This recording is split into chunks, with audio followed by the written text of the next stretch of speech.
students, to the fourth to the last lesson until the end of the school year. 4 more, including this one, and then you're done. Awesome. So last week's section 9.1 was a little longer than usual, and it had 3 videos.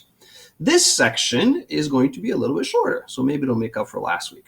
This is actually, I believe, the easiest chapter that we're going to be doing in the second semester. So you kind of you get a little bit of a chill week here. It is about what are called arithmetic sequences. So last week we looked at what a sequence was. It's just basically a sequence of numbers that follow some kind of mathematical pattern. And in particular, this week, we're going to look specifically at arithmetic sequences. And then we're going to learn to find the sums of these arithmetic sequences, or series, as we learned last week. All right, an arithmetic sequence is the simplest kind of sequence possible. It is a sequence whose consecutive terms have a common difference. Let me give you a simple example of an arithmetic sequence. For example, 6, 10, 14, 18, 22, blah, blah, blah, blah, blah. That is an arithmetic sequence because it has a common difference. The common difference in this particular case, of course, is you're adding 4. So this is known as your common difference. If this was a function, we would call this the slope. But in sequences, we call this the common difference. Now, obviously, basically all we're saying is that this is a linear sequence.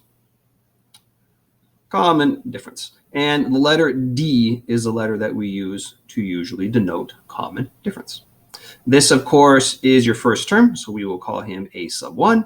This 22 will be your 5th term, so we will call him a sub 5. What we're going to come up with now is a general form for all arithmetic sequences. In other words, we're going to come up with a formula for a sub n. We'll do it specifically for this one, since we have this sequence right in front of us. And it's pretty simple. Take a look at it. We'll derive it, though, so you understand where it came from. So in this particular case, a sub 1 was 6. And a sub 2 was 6 plus 4, which is, of course, the common difference. And a sub 3 was 6 plus 4 plus 4. And the 4th term was 6 plus 4 plus 4 plus 4, and so on, so on, so on. So we can generalize this to find a formula for the nth term. The nth term of a geometric sequence is going to equal 6, well, what is 6? That's just our first term, plus the common difference, which in this case was 4, times, how many times am I adding this common difference? Notice that there's a relationship between the term number and the number of times I add the common difference. To find the 4th term, I had to add the common difference 3 times. To find the 3rd term, I had to add the common difference 2 times. So as you can see, this number here is always 1 less than the term. And so if I want to find the nth term, I will multiply this by n minus 1. So this is the general formula for any arithmetic sequence. And we're going to be using that formula throughout this lesson. There is an alternative formula if you would like. I'll show it over here. A theoretical a sub 0 in this sequence would be 2. You guys see that? There would be a 2 here for a sub 0. Although there isn't, but if there was an a sub 0, it would be 2. A sub 1 is 2 plus the common difference, which was 6. A sub 2 is 2 plus the common difference twice. And a sub 3 is 2 plus the common difference 3 times. So if I wanted to find another formula for this, like I say, a sub n is a sub 0, a theoretical a sub 0, which you might need to find. It's just the term before a sub 1. And then I'm adding the common difference. Notice that these numbers are the same this time. And therefore, you could have that. This, by the way, is none other than y equals mx plus b. You recognize that? A sub 0 is your y-intercept. D is your slope.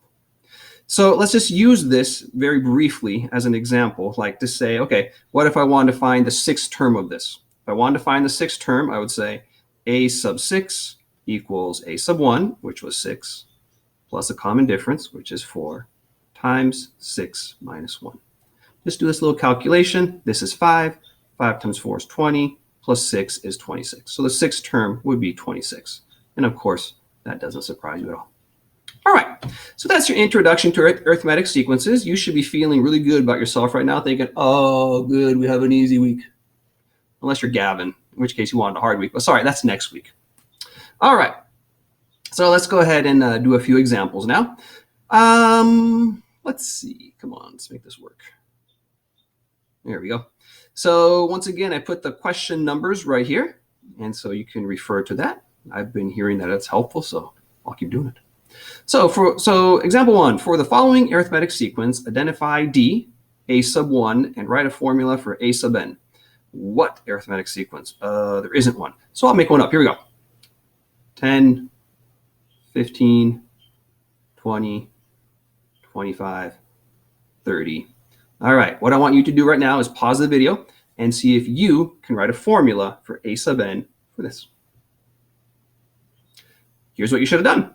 You should have said, all right, I'll rewrite the formula for you. On the previous page, we learned that it's going to be this. I'm using the first version. So if I want to find a formula for A sub n on this guy, I'm just going to go, all right, that's going to be 10 plus 5, because my common difference is 5. I'm adding 5 each time, times n minus 1. And that's it. If the book were then to ask you to find the 30th term, you could. Just plug in 30 for n, both here, and you'll find the 30th term. Very easy.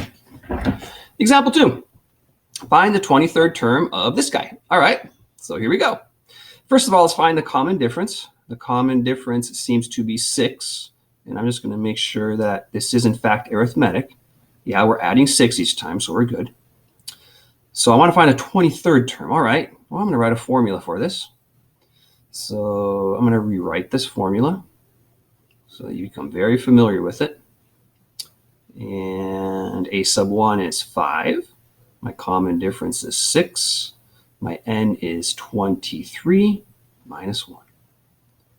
Okay, so that's my formula. Oops, wait a minute. That's not my formula. My bad.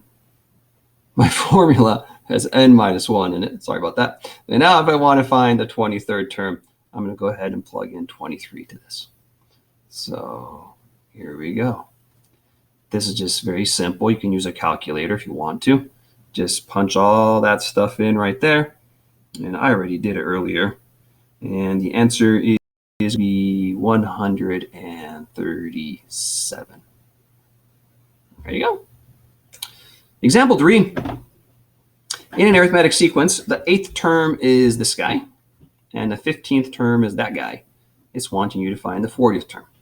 All right, so there's several ways we can do this. So we do not know A sub 1. We do not know D. So writing this formula is a little bit tougher to do. So there's several ways you can do it.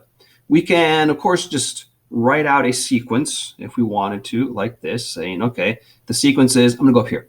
Blank, that's first term, second term, third term, fourth term, fifth term, sixth term, seventh term. The 8th term is 33, I know that. 9, I don't know. 10, I don't know. 11, I don't know. 12, I don't know. 13, I don't know. 14, I don't know. 15, I do know. It is 68. All right, so I could pretty much kind of figure out what the common difference is by realizing that I'm adding the common difference 1, 2, 3, 4, 5, 6, 7 times. And how much am I adding? From 33 to 68, I'm adding 35. So if I need to add a total of 35 over 7 spaces, that means I must be adding 5 each time. Let's try that. 38, 43, 48, 53, 58, 63, 68. Okay, we're good. So to find the first term now, I could just obviously start subtracting 5s. All right, so let's start subtracting 5. So 28, 23. Now, many of you guys are probably realizing, you know, there are more mathematical ways to do this, but this obviously does work. Okay, so let's go ahead and answer the question now. Let's see.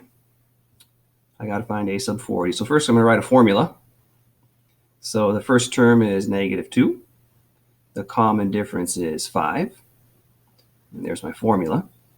Now to find the 40th term, I'm going to have -2 plus 5 times 39.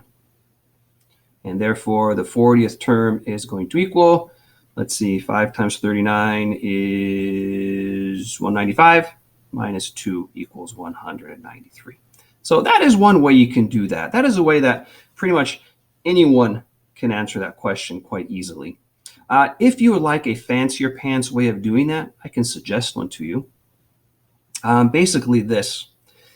Do you realize that the 15th term equals the 7th term plus, excuse me, the 8th term. We had the 8th term, not the 7th.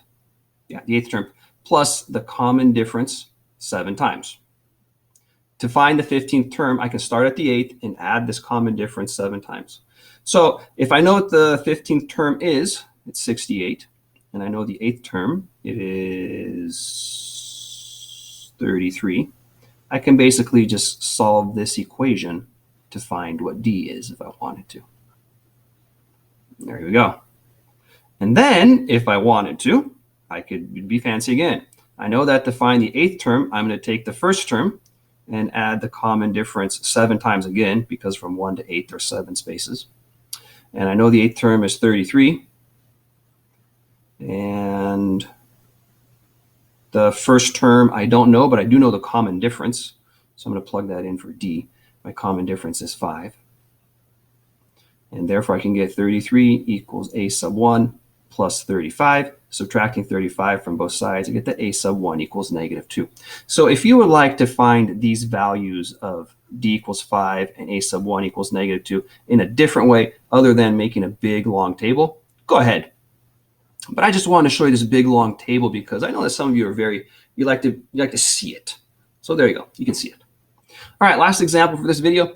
Example 4, in arithmetic sequence, a sub 2 equals that and a sub 4 equals that. Find a sub 20. Okay, now this one, because I'm given a sub 2 and a sub 4, I'm really going to kind of write this out.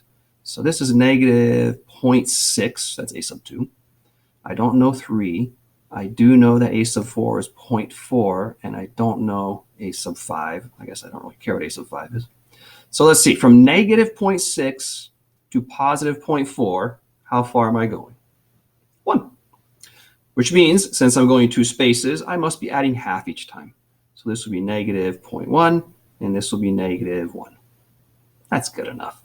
So now, using the formula, I'm going to take a sub 1, which is negative 1. I'm going to multiply that times D.